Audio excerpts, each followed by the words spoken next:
What it is? How's it going, everybody? Today we're going to be talking about fandoms once again, but this time a little more personal. We're going to talk about our personal things that we enjoy, the fandoms we are a part of.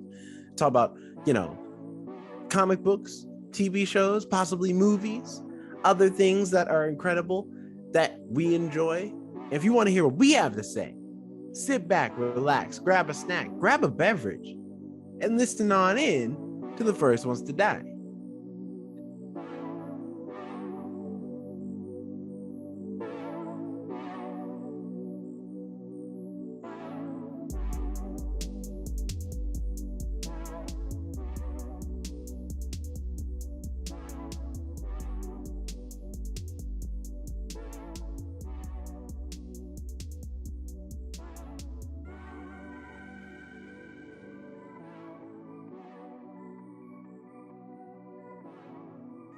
Talk right now. I don't know what's going on.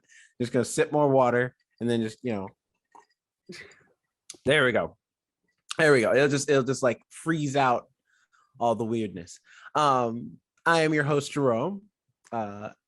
Joining me is our resident co-host Alex. Say hi, Alex. Hi, are you okay? Do you want me to? No, I'm not okay. I don't know what's going on. I'll go ahead and take over. Go ahead, take over for a little bit. So Jerome and Alex, you went through that part. How are you doing? How is your week? Are you like okay right now? I don't know, man. It's weird. Little do you know, I'm not Jerome. I'm actually a doppelganger from a different universe. That's why I'm confused. No more multiverses. They always started arguments. I know you did have we were just talking about your graduation from the Milestone Initiative. And yeah, it technically officially ended. Well, I guess I was gonna say this morning, but at the time of when this recording actually comes out, like last Friday. But regardless, it's technically over now. But that doesn't mean that the fun is not over. We are still connected, all of me and my cohort together. And I wish them all luck to bigger and better things they do, same way they do for me. And can't wait to see them again. When we go to like Comic-Cons and stuff, we're already talking about possibly getting together from time to time.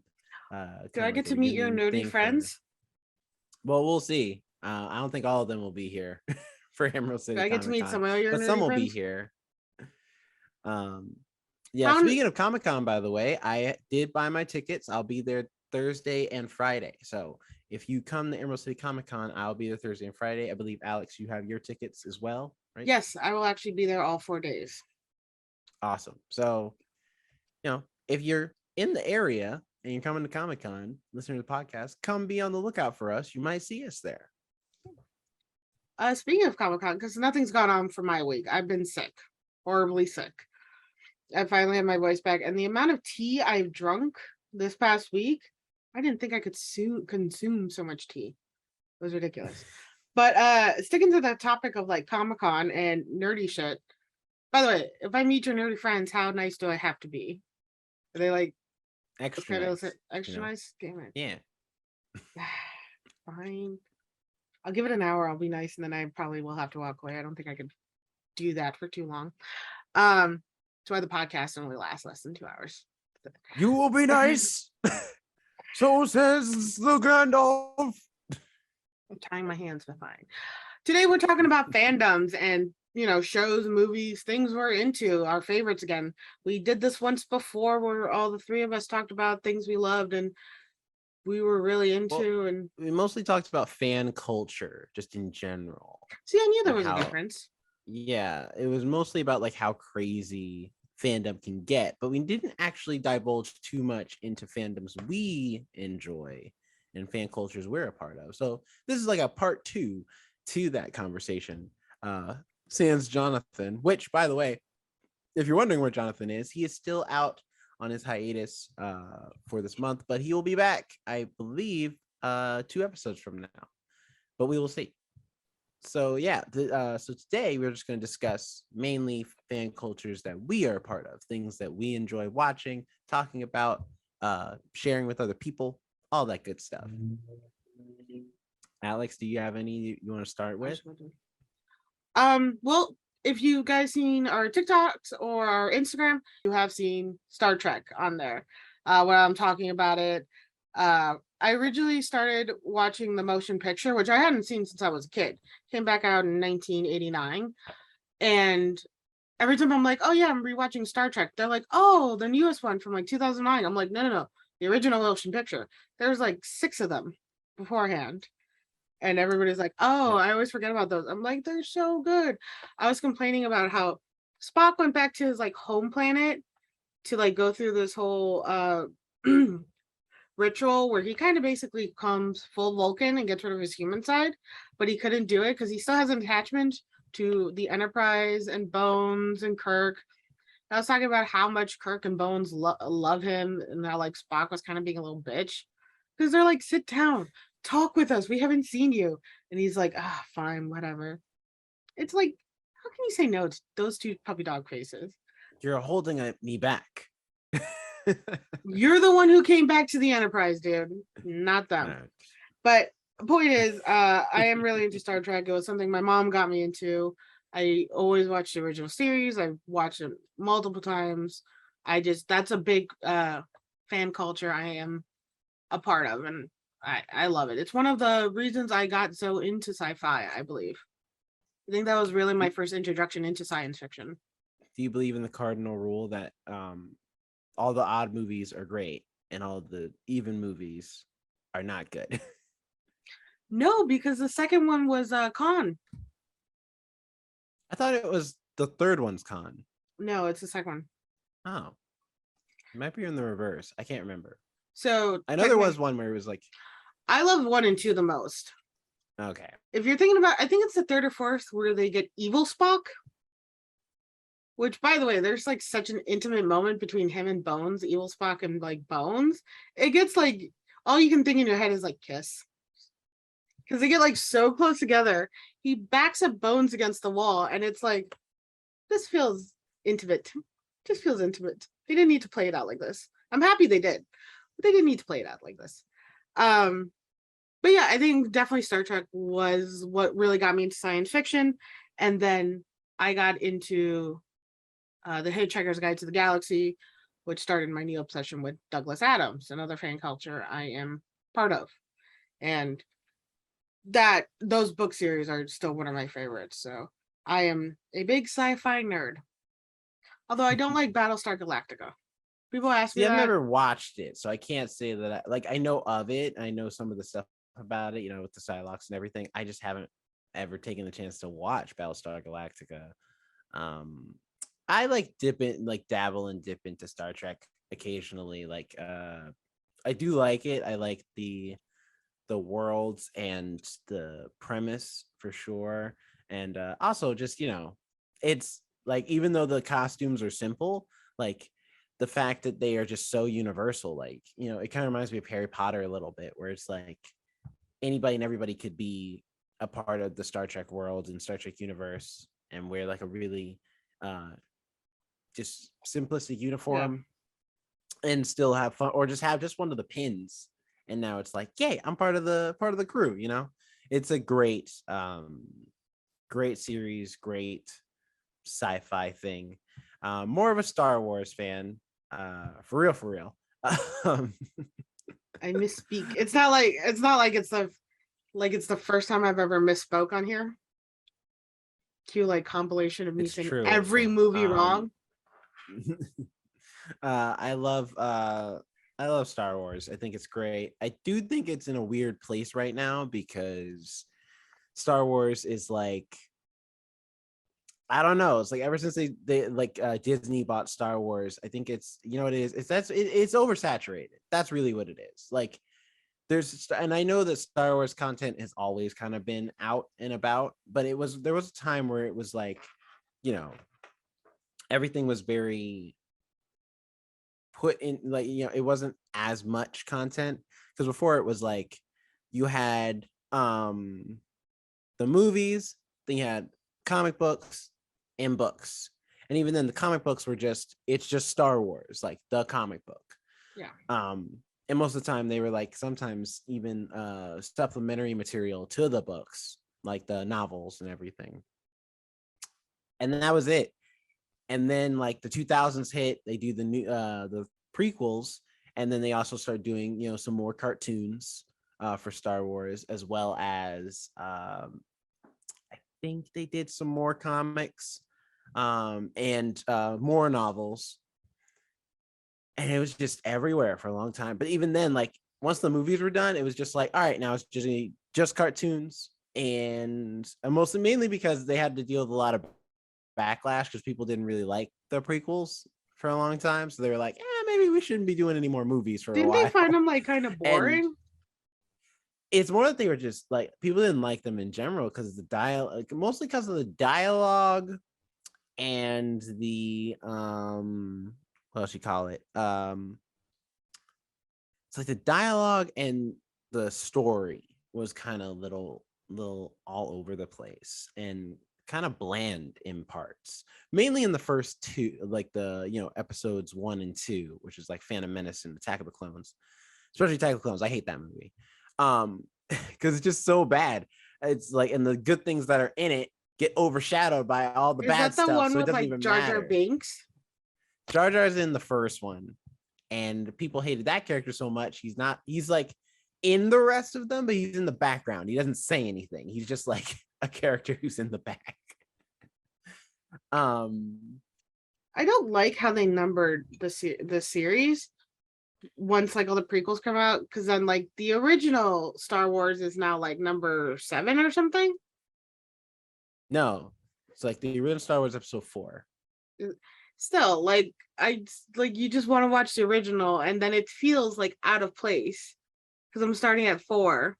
Well, it's because the original was when they made the original, it was just Star Wars. There were no episodes or whatever. And even when they made No, yeah, Empire Strikes Back and Return of the Jedi, it was, those are just subtitles. They weren't actually like, it wasn't like Star Wars came out and then when Empire Strikes Back came out, they were like Star Wars Episode 5, Empire Strikes Back. It was like, no, just Star Wars The Empire Strikes Back. yeah, but I don't like how it eventually came that it's the episodes. Well, what it was is George Lucas had ideas for the prequel trilogy. So he wanted to kind of help start setting that up of like, you know, yeah, like, you know, these are the original 3 movies, but actually in my saga, they're actually episodes 4, 5, and 6, because I now have ideas for episodes 1, 2, and 3. And so then he went back and made them. It just sounds like a whole lot of mess. And like all the stories, like they could, sorry, slipping off my own chair. They could intertwine. I didn't have my little step. So I'm quite short for everybody who just saw that. I'm short and I actually have a little thing I have to step on to sit on my chair properly because my feet don't touch the ground all the way. Anyway, it just sounds like he could have just made like new movies like within the Star Wars like universe. He didn't have to like have, it could have been just been like the subtitle could have been just like Star Wars World and like its own movie, because kind of that's what they're doing now. Well, it's because like I think it's probably because he wanted to maybe establish another era of Star Wars that we hadn't seen before. Because, you know, with Star Wars, when it started, like everything's, you know, the Empire's in charge, and most of the planets and everything are like already kind of wrecked. Like Tatooine's deserty and filled with just like broken ships and busted up speeders and everything else. Episode 5, we get to see a lot more because we get to see like Cloud City and stuff like that. And then episode 6, you know, get to see a little bit more with like the Forest Moon of Endor and everything. But, you know, regardless, it always felt kind of small scale because of the budget, and technology at the time. You know, they couldn't go to like, you know, do like a city planet or anything like that without it looking like it's just a city. But George Lucas was really into, you know, the CG and technology at the time. So when he got a chance to finally do the prequels, he was like, oh man, like I got so many ideas I want to do. And now I finally have like the technology to make it come to life and do it. So that's how you get like some of the planets like Coruscant and stuff, where it's like, what does a city planet look like in the world of Star Wars? And it's like really cool. And we get to see like what life was like before the Empire. Like how like when things were supposedly a lot more prosperous. And also Obi-Wan name drops the Clone Wars in episode 4, but we're like, what does that mean? Like, what does that look like? And so George Lucas was like, here you go. Here's what the Clone Wars look like. Here's why they were called the Clone Wars. Oh, like he mentions the Clone Wars? He mentions them. Yeah, he's like, yeah, when you're like name drop, I'm like, how do you name drop a war? Yeah, he's like, he mentions like, yeah, we're like me and Anakin were friends during the Clone Wars. And it's like, Anakin's the one that turns into Darth Vader, right?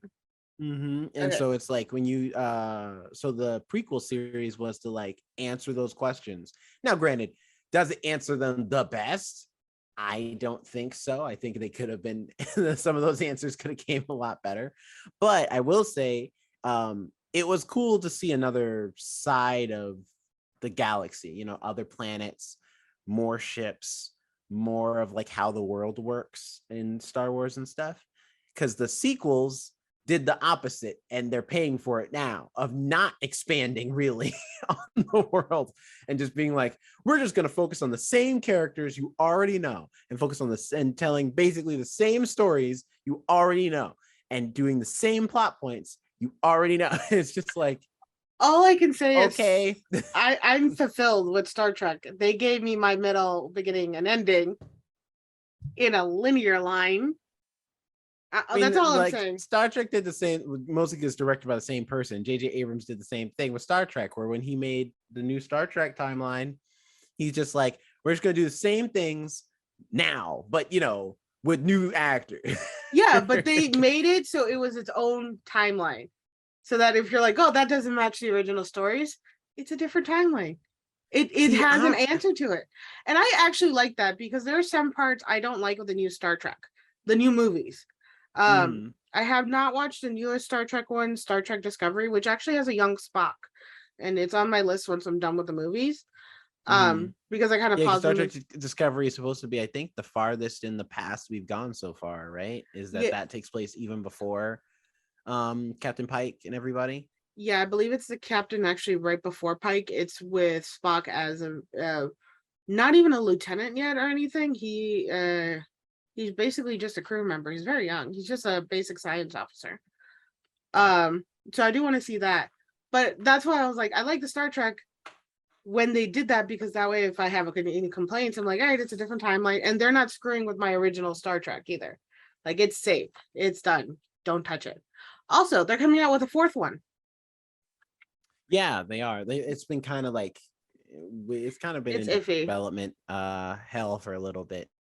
But just like Star Trek Beyond was the same way, where it took a while for them to get it. Well, one of the big things is they haven't contracted the actors who were in the originals, the Star Trek ones previously, but they've been saying these are ones are going to appear.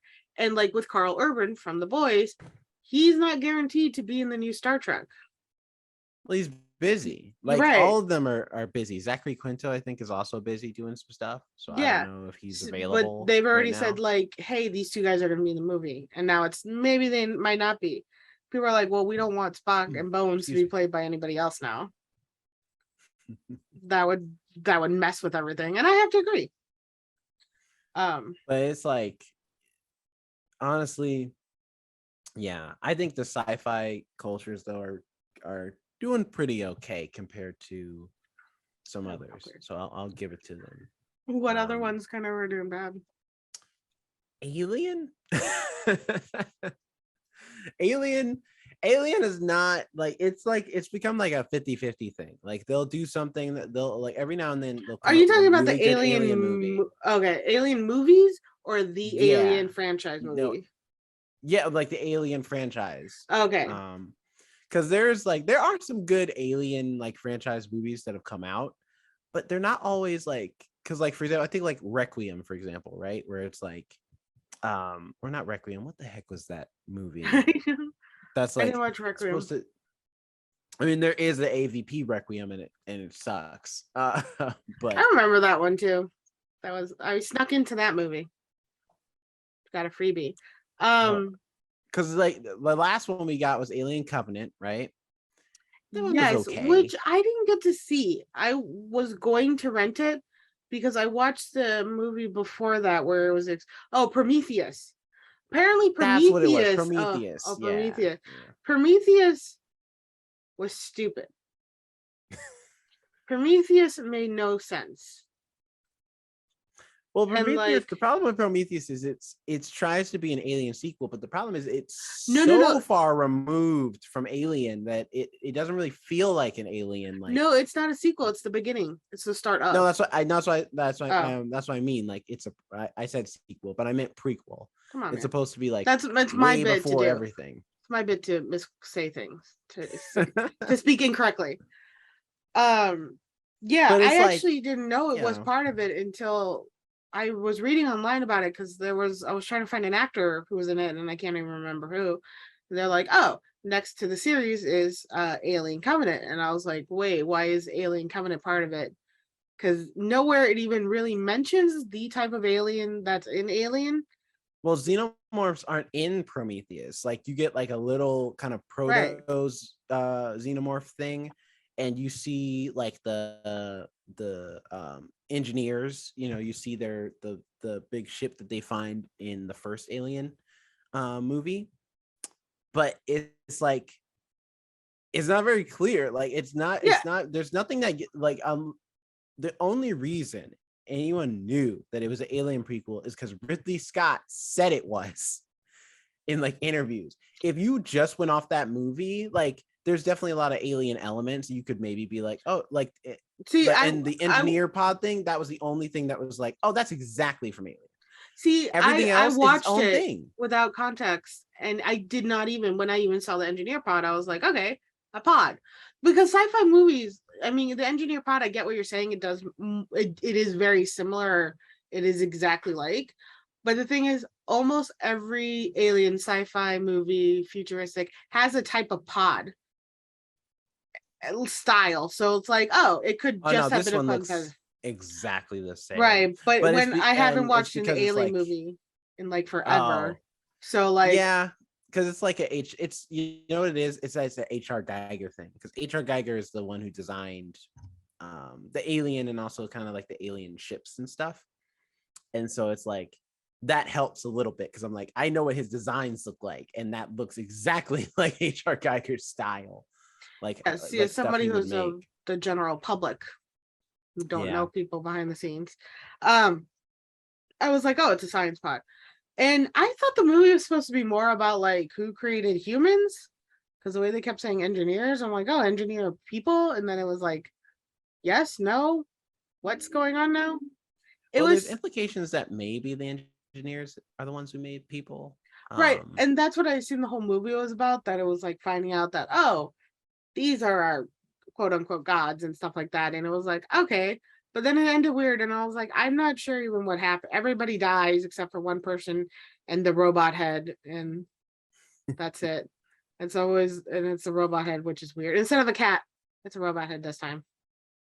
Yeah, David, played by Michael Fassbender. David. I hate when they do that in sci-fi movies and fantasy movies and stuff. Like, one of the prime characters has the flattest name ever. He's important. He's a robot. He's recording shit. He's going to be the thing that everybody understands. He's the black box. What shall we call him? David. See, but that fits in, like, you know, with the Paul, keeping with the alien thing, because there's always a robot. I forget the one what his name was in the first movie, but in the first movie there's a robot. Which I'm fine with the robot. I'm saying, why do you give him such flat names? Why in sci-fi? Why is one of the characters that are seemingly important given such flat name? Like in Dune, Paul. Just Paul. I mean, I don't know. Like, there's only but so many names. You know, what did you want him to be named? Something sci-fi-y. Like his mother. His mother's name was just Jess. That could be anything. Like, because right. sci-fi isn't defined by names. Like, you know what I mean? Yeah, but definitely not Paul. Paul, come on. Paul, I mean, David. Yeah, but like for example, in Star Trek, everyone calls the captain Kirk, but his name is James. But they come from Earth. Kirk is just his last name. They come from Earth, though. So do the robots in Alien. They don't come from anywhere else. Yeah, but they're like it's humans.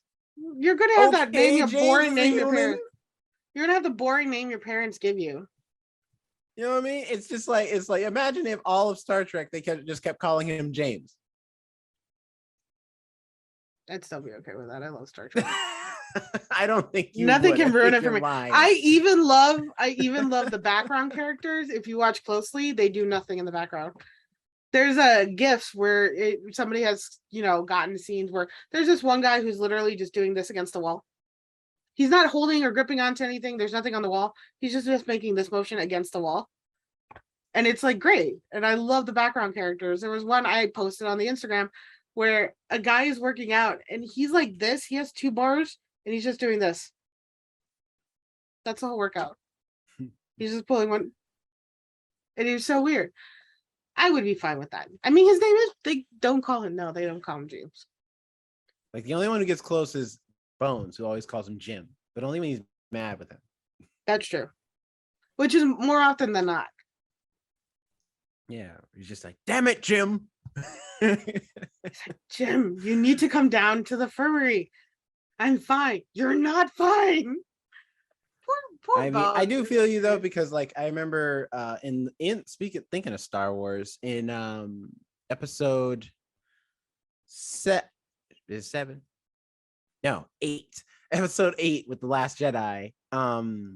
There's a character in that movie called DJ, and that's just his name. His name's just DJ. And I'm like, out of all the names you could do in Star Wars, DJ, that's what you went with? You picked such a Full House. I think just think of Full House now. Like he's played by Benicio del Toro, and I was like, that's the most uncreative name I've ever heard in Star Wars. And there have been some uncreative ones. That's true. What are some other fandoms or fan culture you're part of, do you think? I definitely am hugely into the Gorillaz fan culture. I love the Gorillaz. Like not just their music, but just also their like lore. Like they have a whole story and stuff. Like there's a whole yeah, every album introduces like a new, well, except for this last one, Song Machine's kind of been like very like up to interpretation because there is no set story, but for the most part, most of the time the Gorillaz have like a set storyline they're following and have backstories. All of the like there's a whole book that's like a, how you'll have like celebrities will have a book like, here's my story, here's our memoirs of how we got started stuff. There's a one for the Gorillaz, and it's written as if it's like, written, I think it's written by like Murdoch Nichols, which is the bass player in the band, and he tells the story of how they got together and how the band got started and everything. So they have like a whole story of how they got formed together, their journeys with each album, where they were, like, like how, because when you watch the music videos, you're like, what the heck's going on? Because I remember Plastic Beach, there was like so many music videos, and in them Noodle, who's the main guitar player, is a robot, and I was like, why is she a robot? Because I didn't understand. Then I reread, then I read the lore. Apparently there's like, Noodle was on that windmill in the Feel Good Incorporated or on well, it is in Feel Good, the windmill, like floating windmill kind of air thing, and then in the El Manana video it falls to the ground and crashes, and no one ever found a body, so no one knows where Noodle is. But Murdoch needed a guitar player, so he built a robot using robot / clone using the DNA of Noodle that he found at the wreckage, and created a robot Noodle who is now the guitar player. And I'm just like, all of this stuff is going on, but it's cool, it's fun, it's interesting, and really it's just like kind of nonsensical, just so you can have like these fun ideas and all these music videos and stuff. But that's the fun of the Gorillaz, is that it's kind of its own thing. It doesn't have to be very beholden to this idea of what makes sense and what doesn't make sense. And it's so fun. But also the music too is just phenomenal. I love a lot of the Gorillaz music, and even the albums that I like least, I still find enjoyment out of them. They're just like not my favorite albums compared to others. I'm not a big music person. I listen to whatever, either I'm like, oh, I like it, or somebody's like, hey, listen to this type of deal. I don't like any like artists like favorite. Back when I was in high school, I was like that. And the biggest one I was into was Fall Out Boy. I like Mm. knew See, I never all really their got craft. into Fall Out Boy that much. I knew who they were, but I never like listened to a lot of their music outside of what I was on the radio. Yeah, no, I love them. I always was dying to see them in concert. I still haven't. That's a thing I need to do, just to have teenage Alex be happy. But yeah, no, I get it when thinking about like them. Now I'm not into them and I have no idea what's going on, but I was like fully They're invested. still touring. Seeing I do know they broke up briefly, um, almost like 10 years ago or something. And like Patrick Stump, the lead singer, has a really amazing and soulful voice. And he was doing surprisingly well for a single artist. So I don't entirely know why he went back with the band. Hmm. The only one who did not have a successful solo career was Pete Wentz, who was like the front man of Fall Out Boy. But I was like the Patrick Stump more. I know he was the only one. So like I used to be into like music culture and do the punk pop thing. Not so much anymore. Now it's just like whatever I hear, I kind of like. I sometimes wish I feel like music has lost that like story and lore though, because Hmm. like with an album, with a CD, you got like all these lists of songs that came out in like a certain order. You had to listen in a certain order because it told a story, or like the songs like referenced each other in some way, or like they'll give you like Well, you're tidbits thinking about of like, like a concept album. well, not only that, even like with Fall Out Boy, it was not a concept album, but their songs were all connected in some weird way. Like I Well, remember, that can still be a concept, like because like the idea of a concept, because depends on what your thinking is, but it's like for some people, a concept album is like it has to be like this elaborate like tale that each song is weaving, and there's a story, kind of like something like a Pink Floyd The Wall, where there's like yeah, a clear story, like definitive beginning, middle, end. But I'm like, no, sometimes a concept album could also just be all these songs supposed to tie together. They have a similar sound, and they're supposed to just put you in a certain headspace. But there's no story it's telling. It's just this song references this song because all of it kind of ties together thematically, as opposed to in a literal sense with like a lore or story or a tale. yeah, I guess their first album, I remember they had to change one song because it referenced a celebrity, and their lawyers are like, you're gonna get sued. So their song was literally titled "Our Lawyer Made Us Change the Title of the Song," which ended up being leading them to all these like ridiculously long titles for songs for their first album. And I really love that idea because at the time, like everybody had that one name song. Even like My Chemical Romance had like Helen, Ghost. Like it was always one word, and here were these guys with like these long ass titles that were weaved into the song or somehow had this like lore or story back to it. And I miss that. I don't know if bands are still doing that because again, I don't do any of that, but I feel like sometimes music nowadays doesn't have the story it did back in the 90s and early 2000s, where like They you still do. There's still some people making concept albums and stuff like that. um I feel like it's just one of those things where you just gotta like be on the lookout for it, because it is hard to find now because of the street. The music's different now it's all about streaming. So like you got a lot of people who are making the quick like 2-minute song because they want like more streaming numbers and the way you get that compared is to. on TikTok, and TikTok's has like a 3-minute limit. Exactly. So it's like, versus like back in the day, it was like, yeah, no, we want this song to be 4 minutes because we want people to listen for as long as we can. Unless you're going for radio play, then it's like, you're trying to hit that 3 minutes to like fit in there and get more plays on the radio. There's a Justin Timberlake song that in itself, oh, it had Scarlett Johansson in it. I even think the music video was like fucking 13 What's minutes that? long. Cry Me a River? No, no, no. It wasn't Cry Me a River. It was on the same album. Uh I forget what it was, but it was like But 13 minutes long, but Justin the song Timberlake was is the like king of 6. that. He'll make like back when he made 2020, like he would just make like these songs that you listen to the radio cut and it's so tight, it's succinct, it's like here's the song. All right, it's done. Then you listen to it on the album, and it's like 8 minutes. Yeah, and And then really, that back 4 is just like the beat and him just like ad-libbing. It's not even necessary. It's just like, why is this and song then 8 if minutes he makes a long? music video out of it, it's like 15 minutes long. I remember that one in particular. And I remember having Scarlett Johansson and them like having a 1920s vibe going on and just being like, Jesus, this music video is not ending. Like it should have ended so long ago, but he's like has this elaborate plan with it. I guess music still say I just don't listen to it the way I used to. Yeah, it depends on the artist really, because like some do put in that time. I would say like Kendrick Lamar, for example, he puts in that time to do stuff like that. And it's kind of, it's neat when you see it. Also, they're thinking of what goes around comes around. Yes. That music video. That music video is long.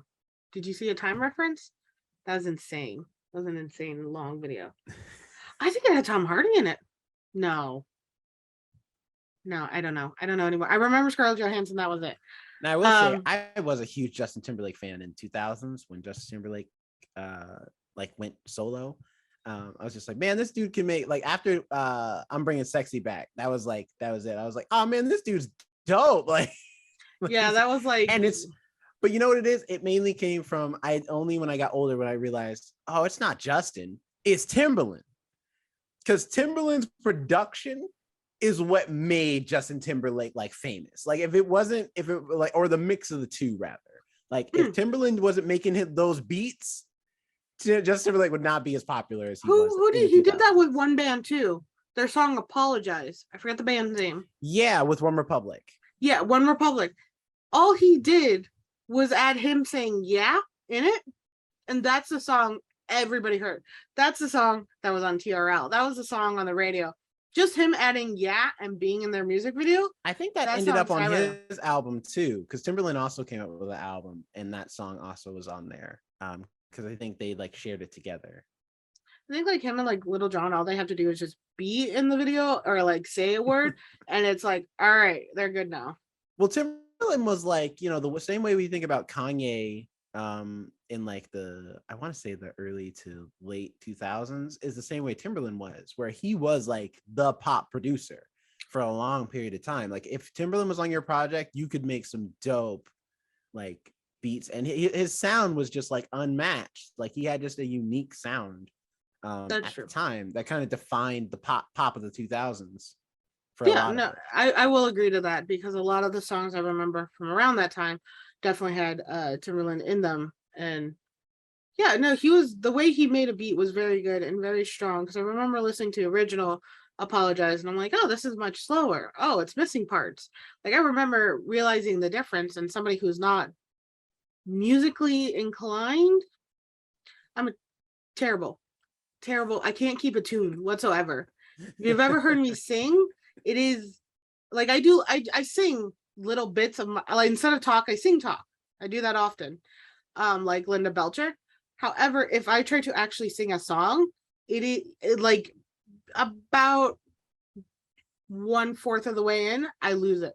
I lose the tone, I lose the rhythm, I lose the steadiness, and I'm just somewhere off where I can remember the lyrics, but everything else now, it's like horrible.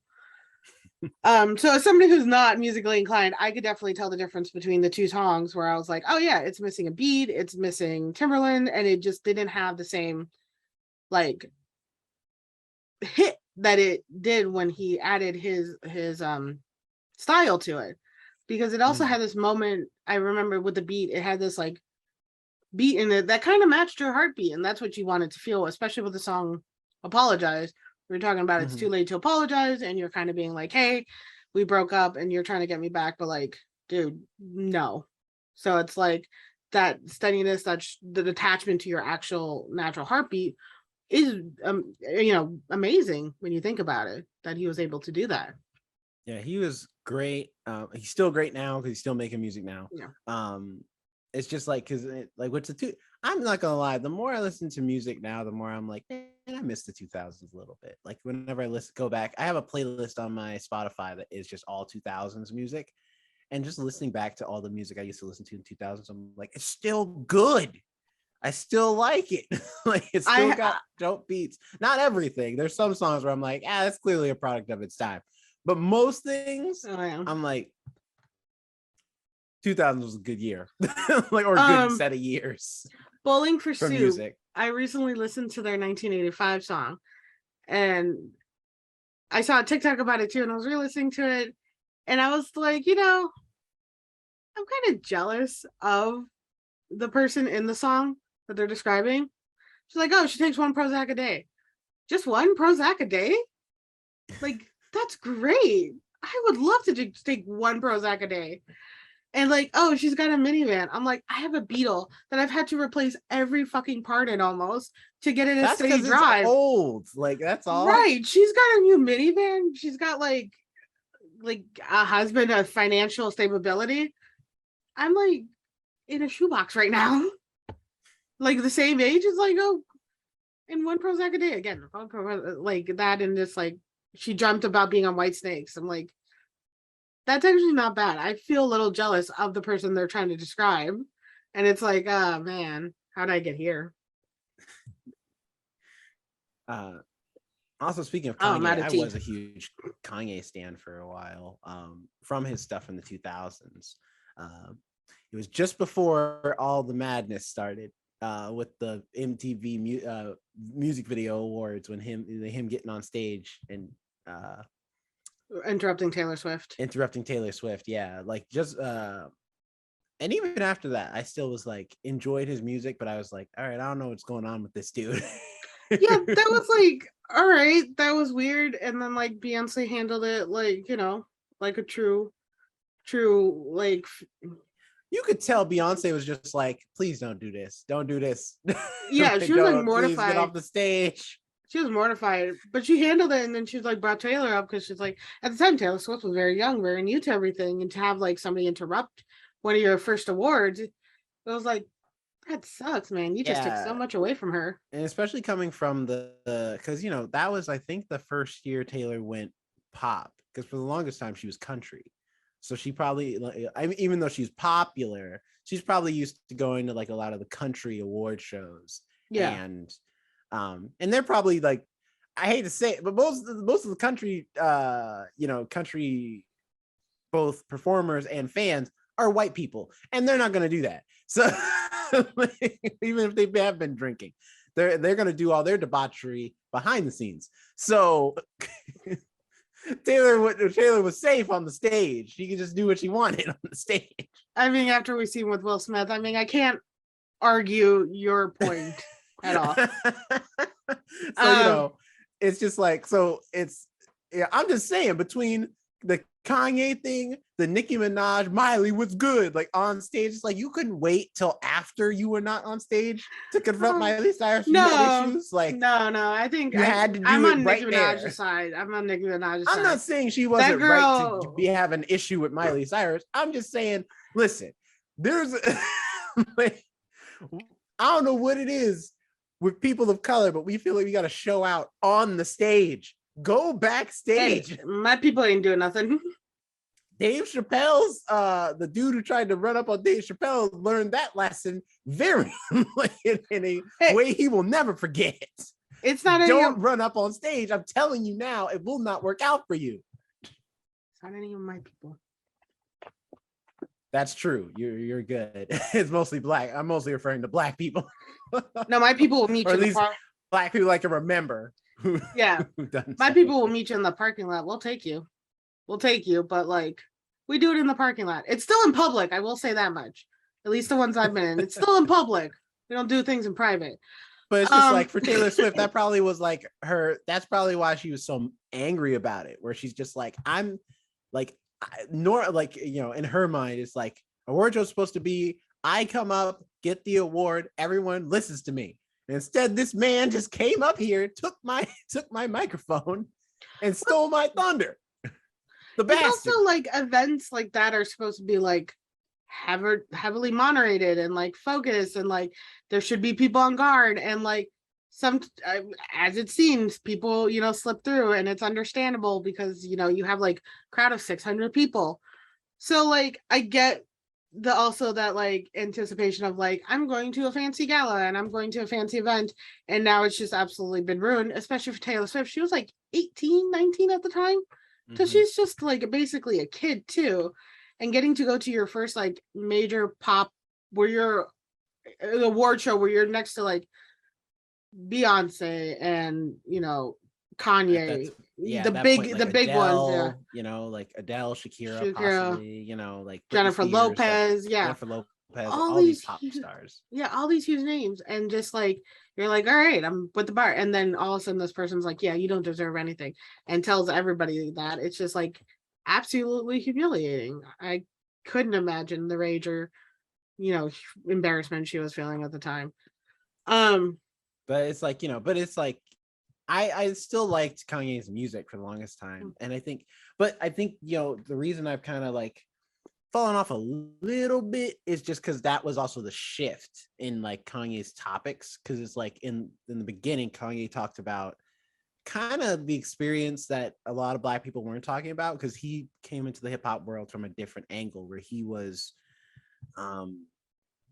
this, in a world where at that time hip hop was meant for those who were like hard, like people who came from the streets, came from struggle, like came up and made dope music. Kanye was like, I mean, I grew up in Chicago, but I like had a good mom, good dad, proper upbringing, went to college, dropped out of college. Like he had a pretty okay upbringing as far as like, not really being from the streets in that way. But he's like, but I have stuff to talk about.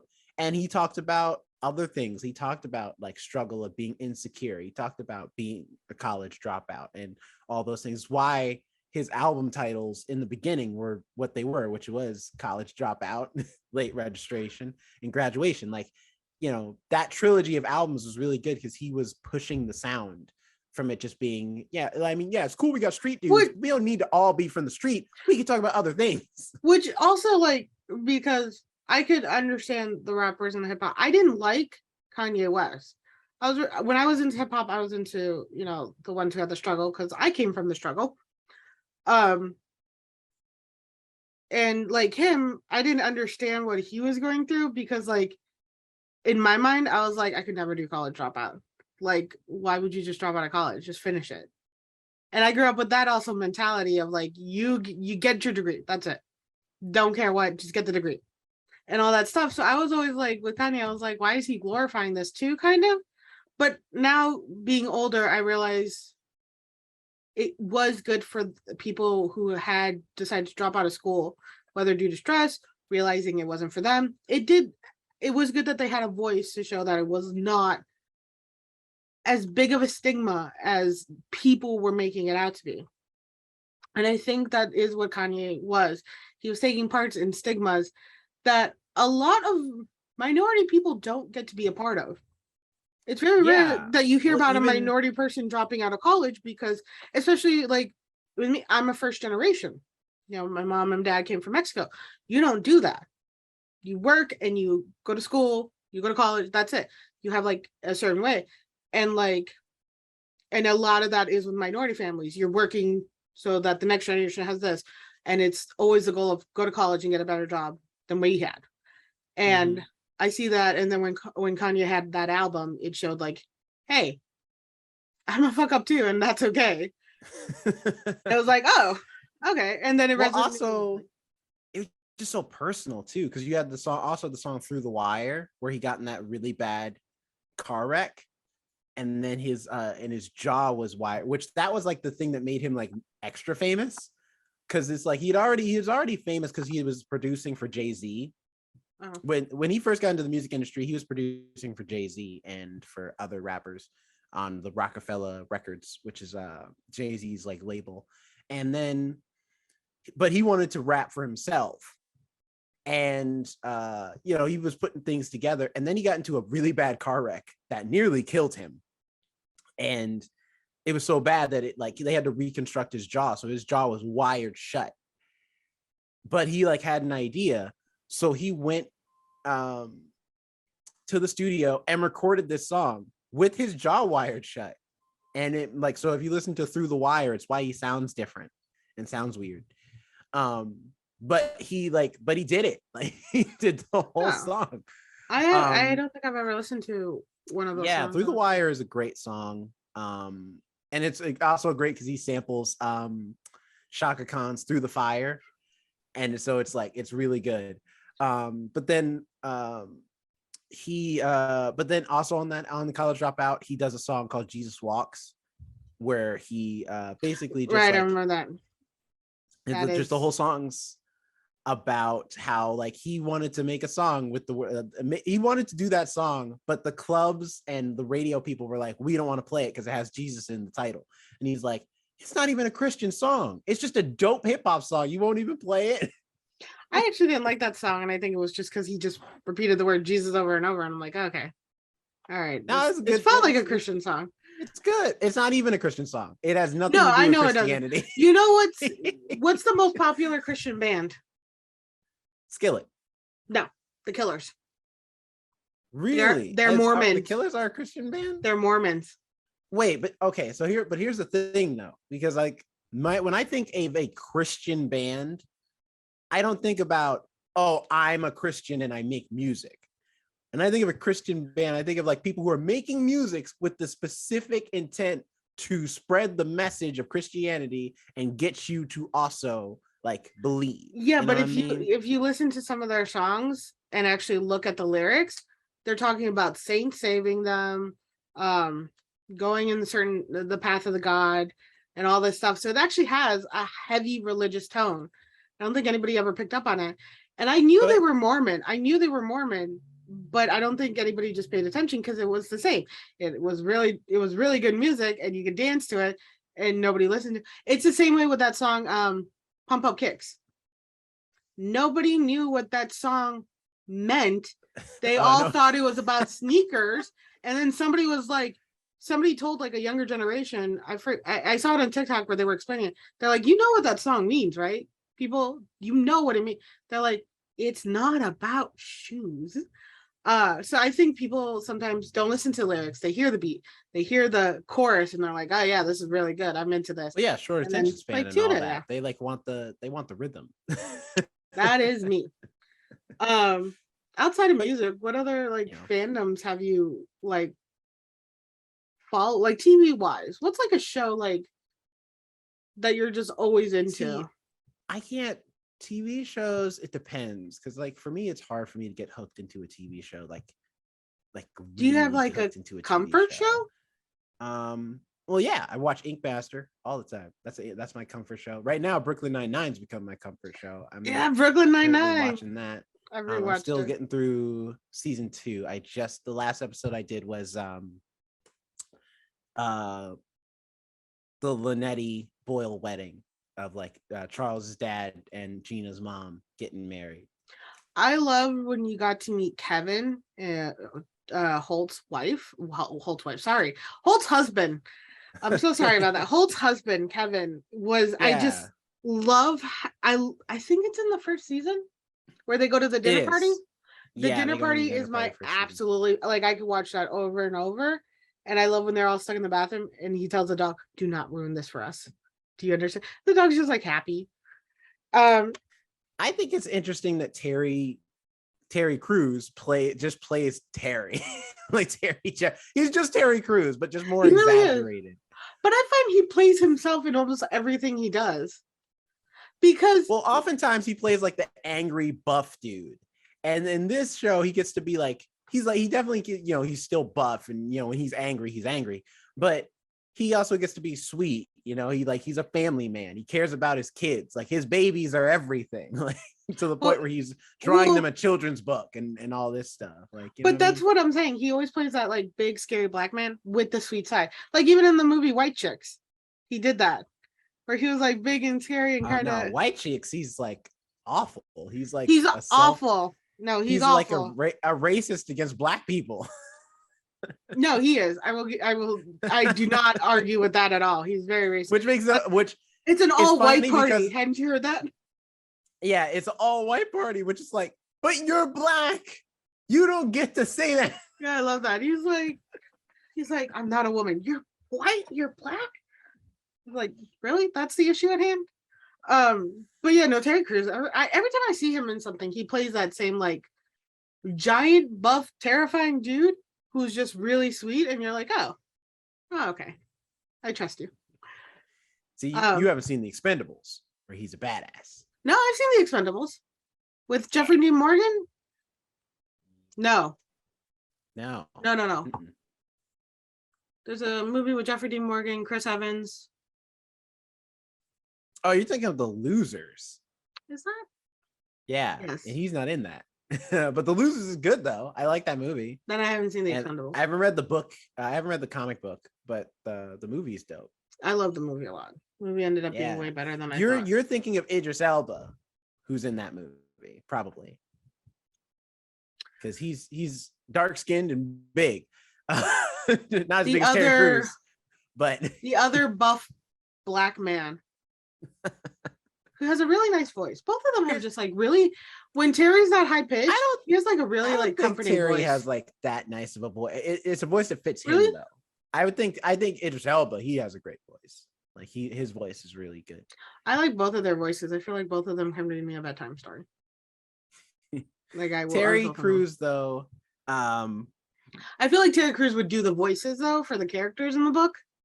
Idris Elba wouldn't. He would just read it. But Terry Crews, you get like the performance. You'd get the different voice for like the bullfrog to like the princess to all the other characters. So I will give him that. Well, Terry Crews is an interesting person because it's like Terry Crews originally was like a football player. And I still have not like I haven't, just because I'm not like a huge Terry Crews fan, I haven't dived into the story of how he got into acting. But it's just like I think he got like injured like in football, so he couldn't do football anymore. But he wanted to do something else, and he really liked acting, and he had a lot of celebrity friends, I think is the story, and then that just led to him eventually getting roles, mostly roles as like the big black dude in the background. But eventually, like people really liked him enough that they were like, "Hey, you want to like have some lines?" Well, they probably realize he's like naturally funny, and they're like, "Oh, you're funny. We should probably try a comedy instead of like an action film where you're like standing in the background." I love the movie a lot. The movie ended up being way better than I thought. You're thinking of Idris Elba, who's in that movie, probably. Because he's dark-skinned and big. Not as big as Terry Crews, but the other buff black man who has a really nice voice. Both of them have just like really, when Terry's that high pitched, he has like a really like comforting Terry voice. has like that nice of a voice. It's a voice that fits him though. I think Idris Elba, he has a great voice. Like his voice is really good. I like both of their voices. I feel like both of them come to me a bedtime story. Like Terry Crews though. I feel like Terry Crews would do the voices though for the characters in the book. Idris Elba wouldn't. He would just read it. But Terry Crews, you get like the performance. You'd get the different voice for like the bullfrog to like the princess to all the other characters. So I will give him that. Well, Terry Crews is an interesting person because it's like Terry Crews originally was like a football player, and I menacingly. I mean, because mostly he did comedies. He didn't do action for a while. And even then, I think the biggest action role he's done is The Expendables with like Sylvester Stallone and stuff. I know what movie you're talking about now. Yeah, I didn't want to watch a bunch of old men try to fight. I mean, it's badass. You know what? We've talked about fan fiction on this podcast, which I tease you about, but I'm actually an avid reader of fan fiction. I have my own AO3 account. Fan fiction. I can't stand it. Really? Because fan fiction is almost always like the worst ideas, but other people think it's like the best. Like, it's not always. There are some great fan fiction writers out there, but most of the time it's like it's in the sense of like, for example, because when I think of fan fiction, and like how bad it can get, look no further than the multiple fan fiction stories that are like sequels to Zootopia. Of like Judy Hopps and freaking Nick the Fox. Like, they are just so bad. They're such bad stories. The worst of them being one that's basically a PSA against abortion. Like, it's just terrible. Which I didn't know that until somebody on TikTok said, you know what bothers me about the Zootopia abortion fan fiction? And I was, and like somebody else stitched the video and they're like, the what? And I was like, the what? Yeah, What? I've seen it because it's like a comic book. I've seen it. It's terrible. It's so Okay, I melodramatic won't and dumb. I won't like argue that point. There are some terrible, terrible, terrible like fan, but I find some stories that I'm like, oh, I really like. I won't go to Wattpad. Wattpad is like, I don't know what the fuck is going on over there. That is a weird ass shit over there. I stay away from there. I go to AO3. I actually have an account and I read fan fiction all the time. I read it actually before I go to bed. It's very soothing. What was my point of this? Oh, Expendables feels like an old man fan fiction. Feels like there was an old man who wanted to pretend to relive his like lonely or his like I'll have action you days. know that is not true. Expendables is live action GI Joe. Everybody knows that. The actual live action GI Joe movies, it feels aside, it feels like live action GI Joe. It feels like a GI Joe film, but they're like, yeah, but I want it till the actors are older. What happens when they're in their 60s and 70s? And no, it's like, not even about them being older. It's just the fact of like, hey, all your action stars are in one movie. Jason Statham in the movie. Sylvester Stallone in the movie. Arnold Schwarzenegger in the movie. These are people you've never seen act together in this movie. That was the fun of the Expendables. Would have like, been, they're all in one for film. me, would have been great had it been during their like prime years. This is just me seeing like old men. But here's the thing: is like all of them existed in different eras because it's like Arnold Schwarzenegger, Sylvester Stallone. They're from a different era. But then it's like you also have Jet Li and Jason Statham, who are younger. But by the time they became action stars, Sylvester Stallone and Arnold Schwarzenegger were old at that point, or getting older. Plenty of action. They were in their like 40s. Probably plenty of action actors they could have put in. It feels like an old man wanting to relive his glory days, and he goes with a bunch of young ruffians. Listen, that's what the Expendables discredit the action prowess that is on screen when you watch the Expendables. As right? The somebody amount of testosterone that exists in that movie, it is unmatched by any other film ever. As somebody who reads avid fan fiction, that is another thing. They like to put a lot of testosterone sometimes. They're like, what if this happened? It's a fan fiction like Sylvester Stallone or Arnold Schwarzenegger wrote. That's what it feels like to me.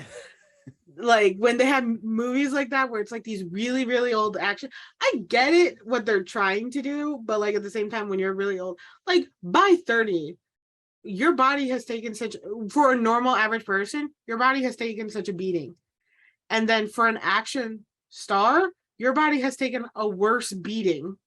I mean, The Rock had to have it written in his contract we were talking about that he can only receive so many punches to the face or the body or the stomach. See, but that's not for like because that's for the screen. He's not actually, because it's movies. None of them are actually getting hurt, right? Outside of maybe the stunt crew, but the actual actors. But you got to think about getting hurt. That's more for like on screen. I want to look like a heroic badass, and I in my mind I can't do that if I'm getting beat up.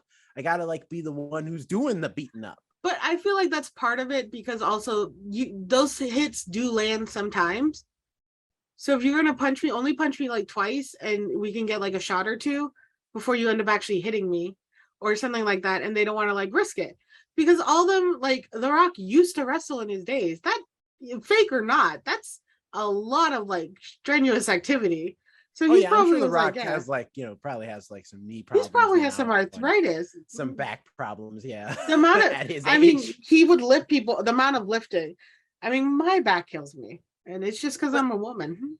But here's the thing. It's just like, hey, first of all, if you get punched in the face on a movie set, that person, like, let it happen enough times, that person's never going to get hired again. Because that's the whole point of being stunt professionals. Even wrestling, like, there is safety measures to it. Like, as risky as it is. I feel like more also, so now, though. Yeah. Now there are. But also, it's like, that's just the nature of like popularity, you know what I mean? Because it's like I think about Hugh Jackman, for example, where Hugh Jackman played Wolverine for a long time, and Wolverine in the first movie, the aesthetic of how like actors should look as far as like how like attractive they should look was different than it is now. Back then, it's like, yeah, as long as you got some hair on your chest and you look a little lean, That's cool. Whatever. So he did. He didn't. And then you cut to the last time he played Wolverine, and he was shredded. The man had like 8-pack abs and was just like jacked. And it's like, what is going like? Okay, like, but then, and it's why I laugh when I watch Days of Future Past, the X-Men movie that's supposed to take place, and they like then he goes back into the past. It's supposed to take place in the 60s, which is technically before X-Men 1. But his body does not look the same. He looks just as jacked as he does in the present time. And I'm like, so what happened? Did you just stop going to the gym for a few decades? Look, like a lot of shit happened in the 90s. You got to remember that. The gym wasn't always an option in the 90s. Like, I'm just saying, he's just like, it's like, if we're going back to X-Men 1, he's not going to be that jacked anymore. He's going to look a lot more lean. Falls more to like the male audience. Did you know that? Because it's called the male gaze and the female gaze. The male gaze, what they think an action hero should look like is the big buff, like burly dude, like Chris Hemsworth. But like, if you follow the female gaze, they're all liking like Loki, who's like thinner and leaner. So he's jacked. He's a lot more fit too, because like, you ever watch High Rise? Oh yeah. When High Rise, like Tom Hiddleston put in the work. That man, right? But he's like not solid in High Rise. He's not like Chris Hemsworth. Like no, he's not as big as Chris Hemsworth is just, especially now, he's gotten bigger. If you look at the Thor now, he's gotten bigger. Well, they say he's supposed to be playing Hulk Hogan in like a Hulk Hogan biopic. So I think it might be just a thing where it's like, did you know Hulk he's Hogan? Like he's getting bigger for one role, and so by extension he's just going to be kind of like Henry Cavill did. Yeah, where Henry Cavill is like, when he played in Man from U.N.C.L.E., like he was playing Superman, so he was already big. Yeah, so he just was big in this movie too. And then he went to The Witcher, which he got like bigger. And like now I can't see him even playing Superman because like it's just like Superman has kind of a narrow waist going down. Oh no, Superman, depending on who's drawing him, some people I always see like huge too. I always see him like kind of more narrow-waisted, broader shoulder. See, that's what I'm saying. Why draw them so big? It is so unnecessary. Well, because they're supposed to be like Greek gods. They're supposed to be like larger than life. So they're always like jacked. Even Batman, I'm like, the amount of time it would take for someone to get to like Batman's level in the comics, where his deltoids have deltoids on them, like you would have to work out like 6 hours a day. You would not have the energy to fight crime in the night. But that's what I'm saying. That's where like a lot of like shows, fandoms, fan culture will fall, and that's why the females or female presenting or people who like guys end up liking that comedy relief character who's leaner, who's just funnier, because like the male gaze of what a male tends to think looks like a hero, like you said, Greek god, isn't actually that attractive. And like, dude, why do I want somebody who looks like they're on roids? Well, like, it depends, because some girls are into that type of thing. Some ladies want that. But it's like, but at the state, I will agree though, most guys I know who are like buff like that, they're like, no, really, like because you always hear it all the time, like actors say it all the time, where they're like, you know, they get shredded and they get like really jacked. And then they do an interview on late night, and because they're married or whatever, and the late night host is like, oh, well, your wife probably loves that you're like all jacked up. And then they're like, no, my wife hates it. My wife. And it's like, it's true, because they want the teddy bear. They want someone they can hug and cuddle up to or whatever. And when you're jacked, you just feel like stone. You feel like rock. like you want to be able to lay, like, I want a tall, chubby guy because I can hug around the middle. See, in my family, I'm one of the tallest, so I'm actually the one hugging people overhead, and they rest their head on me. And like, I want to be the one to hug mid and like rest my head on their chest or tummy. See, like that's what it is. Yeah, I think that's where a lot of like fan culture fall, and that's where these like side characters, comic reliefs, those characters end up being so popular. Like with the Witcher, Jaskier. I love Jaskier. He's my favorite part of that show. He's only in like 8 of the episodes, and he's got some abs too, but he's not like Henry Cavill level. Yeah. You know? He looks like he has an appropriate workout routine. He looks like he has he's got gym muscle. You know, he's got gym. Like you go to the gym, but you're also having time to just eat like pasta with me. because I'm not going to gym. I want pasta more than anything. I am part of the pasta fan culture. I don't know if that's like a thing, but like I will always. Everyone loves a little pasta, you know, just different versions of pasta. I'm more of a linguine man, but that's just me personally. I'm an Alfredo hoe. That's going on a t-shirt. My mom sent me something about garlic, and like it was just about how much garlic to use in something. I'm like, oh no, I'll always use more. She's like, I know. I'm like, I'm a garlic whore, and she's like, I know, sweetie. Her mom's just like, I know, sweetie, you are. She's like, I'm just gonna let that roll off my back. I'm not even going. She's like, you're talking about food. It's like fine that you call yourself a whore when it comes to garlic, which I am. I will find a way to put garlic in everything I eat. That's how you know I'm not a vampire. Also, I have color pigment. But I'm part of the garlic and pasta fan culture. I don't know if that's like a thing, because I will go out of my way to like eat that stuff. And it's like a big part of my life. I would always find a way to get pasta somehow, some way. I call myself an Alfredo hoe. It's interesting. But it's do you have any like TV shows that I know you're into a lot of TV shows. Like, do you have any that you're a part of that's like part of your, like you're part of like the major fandom of?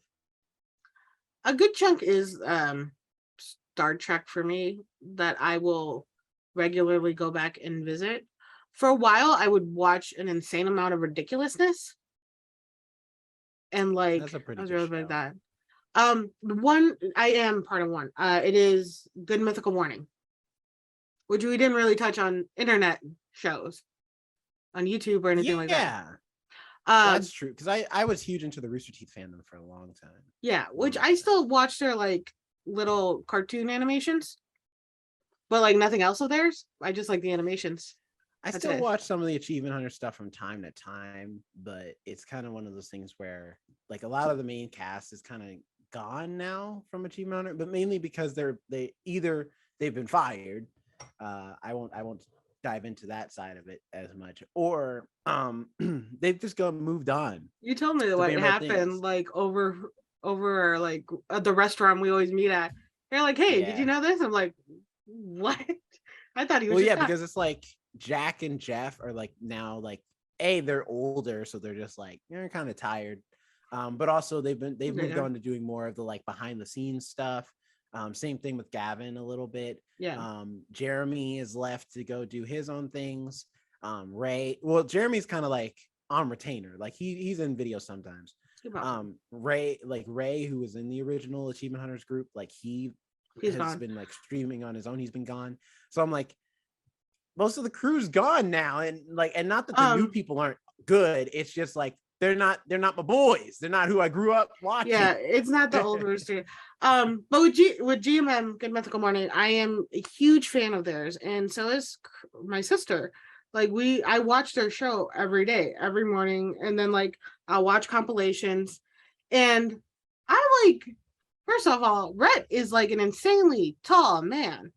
He has to bend, and he makes Link look short, and Link is like a proper like 6 feet. Yeah, 6 feet, and then Rhett's like 6'7" or something.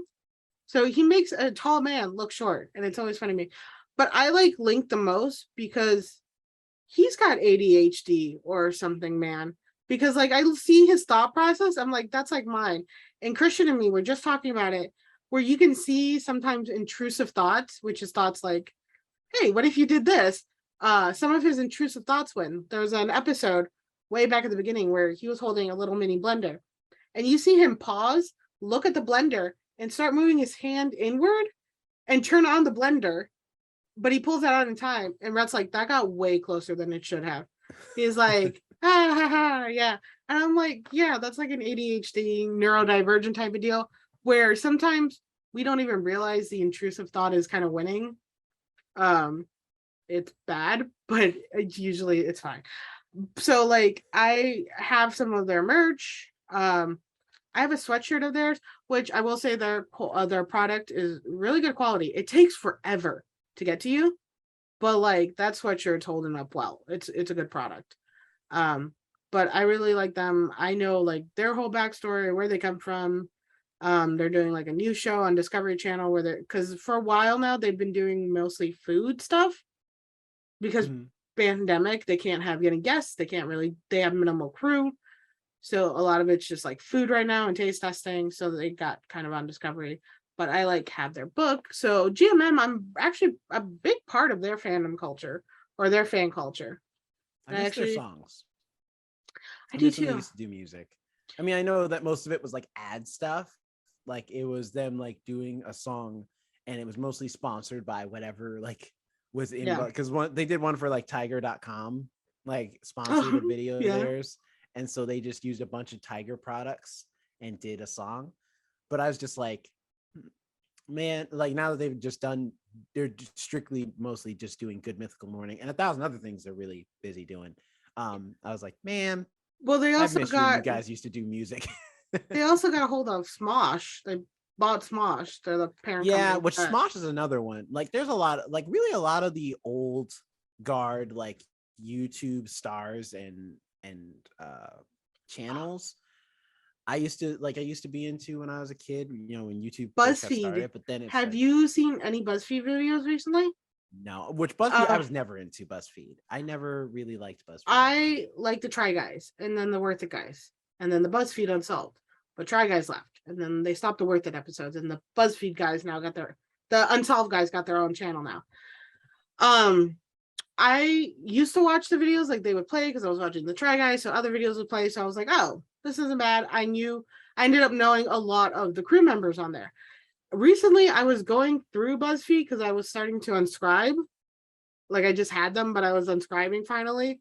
I was going through like my whole YouTube account, being like, I don't watch this. I don't watch this. Why is this in a playlist? Like I have something I'm whittling a fox. I don't like that's like 3 a.m. Alex adding stuff to my watch list. Like a wood carving or something? Yeah, whittling a fox. Like I do have whittling stuff, but I haven't whittled it ever since I kind of skinned my hand a little bit pretty badly. Yeah, it was fine. Yeah, it was because it's like one where it's curved, so you go like this to like help make indents like bowls or stuff, and I just would. Ironically, it wasn't until 7 months later that I finally got my updated tetanus shot, which was not a smart idea. Get your vaccines and tetanus shots, people. It's safe.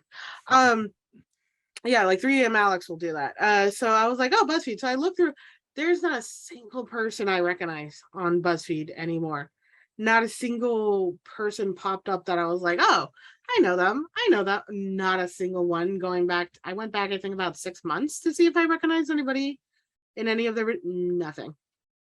And I felt like, oh, this is really the end of an era. I don't even know what they're doing anymore. Because they did do a massive layoff in 2019, I believe. That makes sense, because College Humor did the same thing where a lot of people got laid off. And I miss College Humor too. And granted, though, I like what they're doing now. Like that now, College Humor is turned into Dropout, which is they actually have their app streaming service.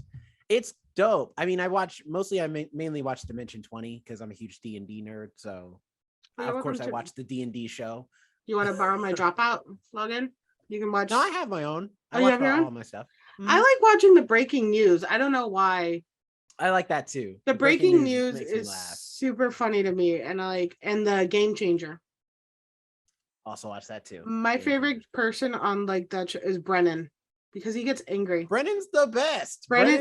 He's my favorite cast member of College Humor. Like when College Humor was on its last legs, Brennan was like, I'm like, Brennan Lee Mulligan is my favorite cast member, and I hope he never leaves.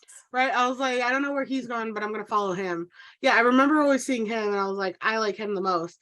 And then now watching the newer stuff, at first when I started watching Dimension 20, when you told us like, hey, this is a good reference, I would see him a lot on TikToks, and I kind of forgot who he was because I hadn't seen College Humor in so long that I was like, why does this guy look so familiar? What is about him? Why is he so funny to me? And then I watched like an old video. I was like, oh my God, he was the one that I was like, yeah, if he leaves, I'm like definitely forgetting about College Humor. But I forgot about College Humor anyway. So, but like he is like my favorite one on there. Him and like I like Grant a lot, but Grant's kind of like Grant O'Brien. Yeah. yeah, Grant O'Brien. I don't like I like him and I don't like him. Like it is like a really 50-50 split when he is in a skit where I'm just like, I really like him in this one. I do not like him at all in this one. He should not have been in this. Oh, I I really like like Brennan a lot. I like Zach Oyama a lot. I Erica Ishii, she's very funny to me. I like hate Erica. Katie. You don't like Katie? I hate Katie. I like Katie. I You know cannot what it stand is? her. I like Katie the same way that like Katie reminds me a lot of like as a real life version of Gina from Brooklyn Nine-Nine. Like that's her personality is like, or at least in the College Humor sketches and College Humor stuff, where she's that very like off the wall, like kind of like self-centered, but in a funny way type character. Like is often what she plays, and I it always makes me laugh. Like I like Katie. I can see that, but at the same time, I love Gina. I do not like her. Anytime she's in a sketch, I don't like it that much because of her. There's something about her I don't like. Weirdly enough, though, there is a series they do, WTF. That they talk about like. See, I haven't watched that yet. Watch I it. Watch that one. It gets gross. I will warn you. It's gross.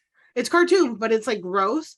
She's really good in that, and it's an animation. Like Rick and Morty is the grossest it will ever be. So yeah, I think that's another one too. I am into Rick and Morty. I am in part of that fandom and culture. Which, speaking of College Humor, Siobhan Thomas, she writes for Rick and Morty. That's cool. But it's I like Rick and Morty a lot. I do think the show sometimes like skirts that line of just being edgy for the sake of being edgy, but at the same time, it's just really good storytelling in a lot of episodes, and the way it kind of all weaves together. And I love that it also is Dan Harmon, the showrunner, is not beholden to like doing what the fans want to do, because there's like a lot of things, like especially when they drop like small lore stuff, like with Evil Morty and stuff like that, like the fans go crazy for, oh, what if this happens? What if that happens? And Dan Harmon. Did they ever continue the Evil Morty? Yeah, they did. There's episodes that follow up on what's going on with that storyline. But it's just the one thing where Dan Harmon's like, we are going to do what we want to do. So I am not going to like give like in fact, to the point where there's an episode that I feel like is like a FU to all the fans who are like, oh, but there has to be all this canon stuff, where he does like a lore dump, like they go on the lore train, and you see all these like really cool moments that are just like follow-ups to certain things, like certain like for example, when Tammy turns bird person to phoenix person, before they actually did do a follow-up to that, they on the lore train you see Tammy fighting Abradoff Linkler and some other stuff, and like there's a lot of stuff happening that like a lot of fans have been theorizing would happen at some point, and then it cuts to Evil Morty with the evil Mr. Poopy Butthole and stuff, and it's like, oh man.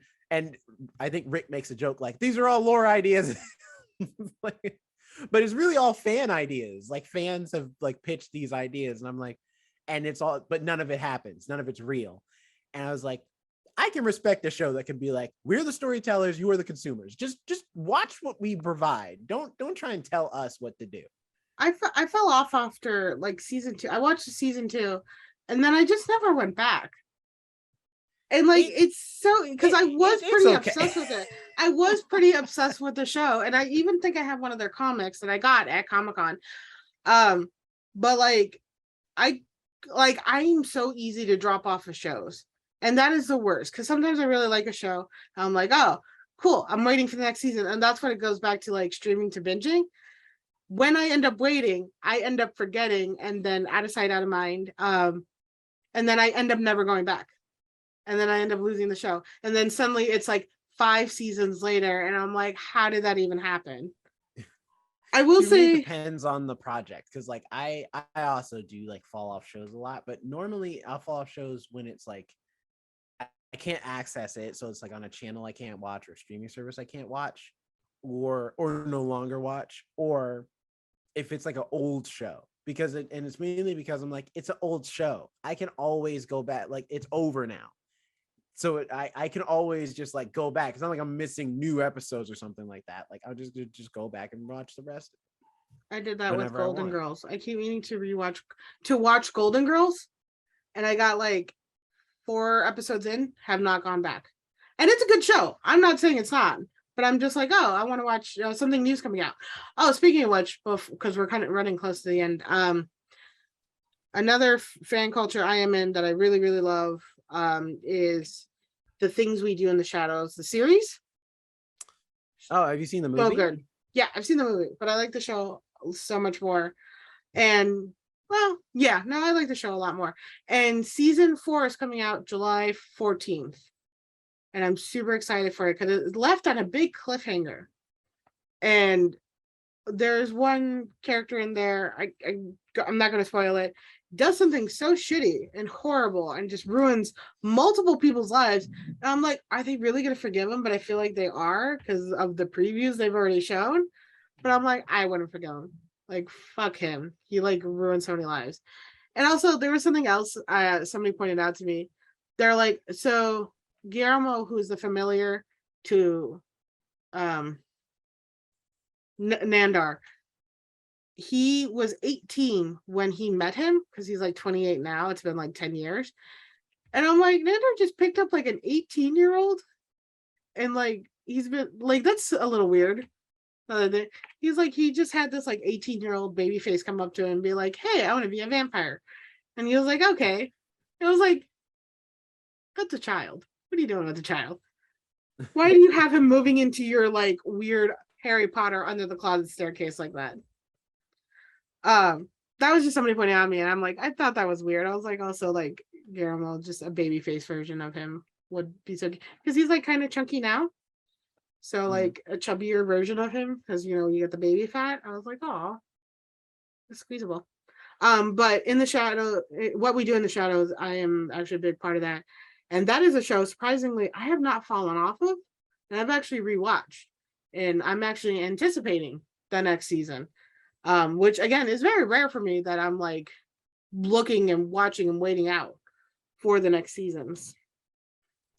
I am huge on the just to help wrap it up, I'm huge on the comic book shows fandom, which of course is like duh, but it's just to As to you have mention, pointed yourself to be the resident comic book nerd.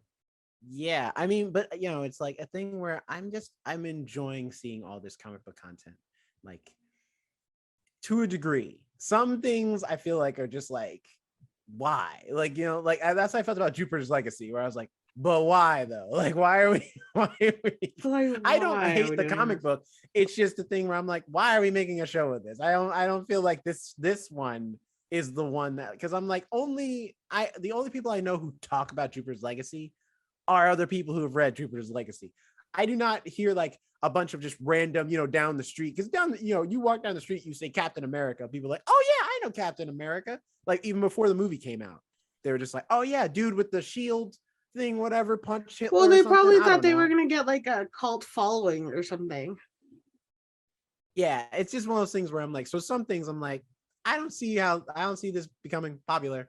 But for the most part, I think it's just really cool to see. Now, granted though, out of I mentioned that because I'm like the one comic book fandom that I'm glad happened before the Renaissance of all this comic book stuff.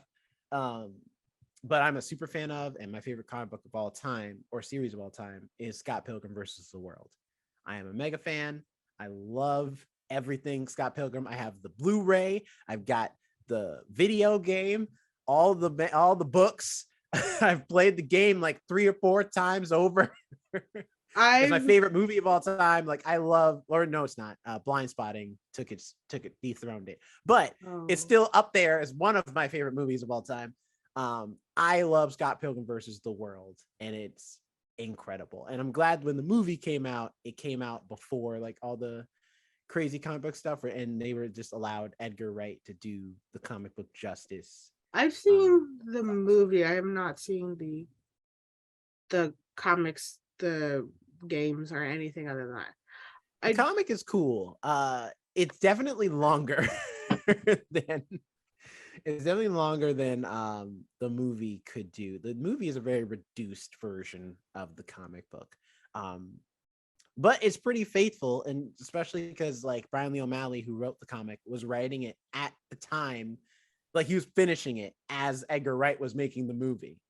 So for it to be as faithful as it is, like it's pretty surprising. It's pretty, but I think it's because Brian Lee O'Malley already had the story written. He just hadn't finished drawing it yet. Because he wrote and drew it. But it's I feel like it's rare not to see, like, you see comic books to do that there's an author and the drawer at the same time, because usually even the studios or the publishers always have their own illustrators on staff. Well, it depends, because like indie comics, a lot of times the writer can be the artist.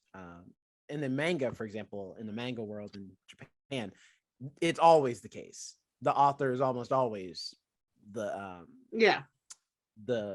artist. It's only in like the States and even like other places that it's like there's a writer and then there's the artist, you know. So it always depends. So I have mentioned The Hitchhiker's Guide to the Galaxy, which is one of my favorite movies and one of my favorite books. And another one I just wanted to briefly mention was The Martian by Andrew Wyer. Ooh, great book. Yeah, great. Loved the movie. I saw the movie first, loved it. You love the book more. But particular book I want to talk about is actually one I'm going to be reviewing for the bookcast. And that's is a great segue into that. It's actually called John Dies at the End. It's a book, and they made it into didn't they make a movie? In 2012 they did, yes.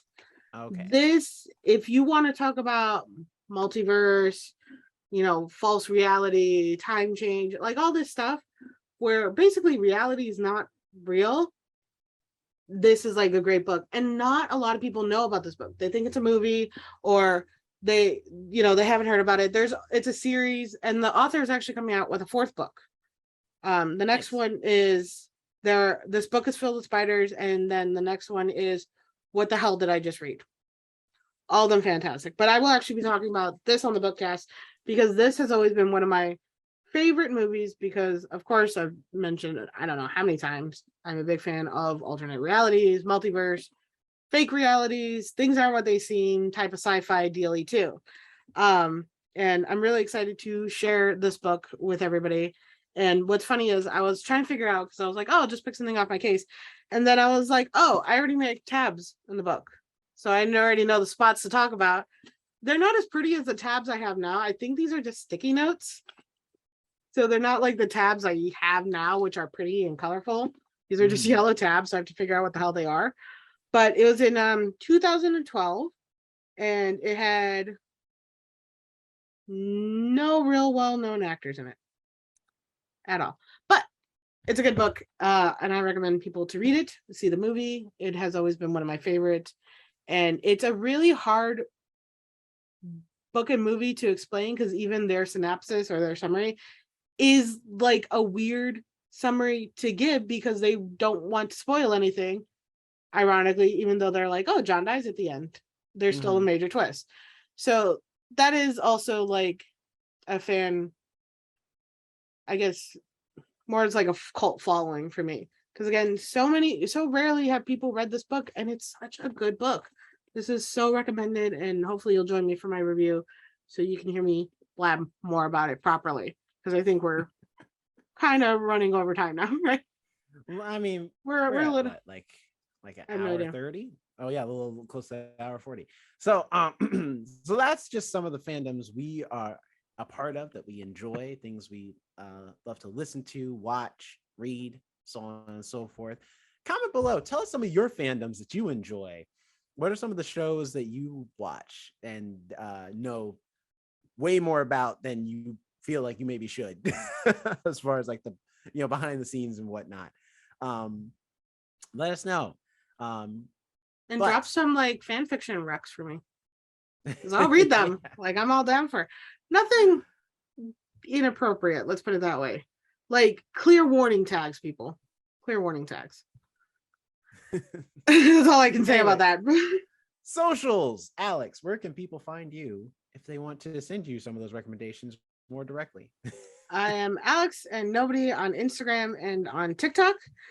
You can also send them to the TikTok account at our podcast, The First Ones to Die, because I mainly handle that. Actually, I mainly handle all the social media, where you can also find us on Instagram, Twitter, YouTube, and Twitch. Hopefully, we will be streaming soon for that. And also, I think that is it. Where all our social media is Twitch. There's so much social media, I forget the social media, but I'm like regularly on it every day, whether it be mine or ours. So the first ones to die on Twitter, Instagram, hopefully Twitch soon. We'll be streaming. And on TikTok, where I'm kind of a little more active because I'm obsessed with TikTok. That's another fan culture. I'm a TikTok girl, as I've mentioned so many times.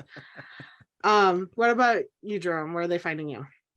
You can find me at Not Jerome Red on Instagram, as well as at Robozu Media and at Jerome_the_show to find out more creative stuff I am working on or doing. Also, if you'd like to follow us in general, I know you mentioned the Twitch and TikTok and some of our social medias, but also if you want to see extra content that you can only get at one place, go on over to the YouTube channel where you can find at The First Ones to Die, of course, where you can find bookcasts, mini reviews, video versions of all our podcasts, gaming content, blogs, all that good stuff. And again, yeah, you can follow us at The First Ones Die on all our social medias and for all our streaming platforms, stuff like Spotify, Apple Podcasts, Google Podcasts, all those things to find the podcast as well.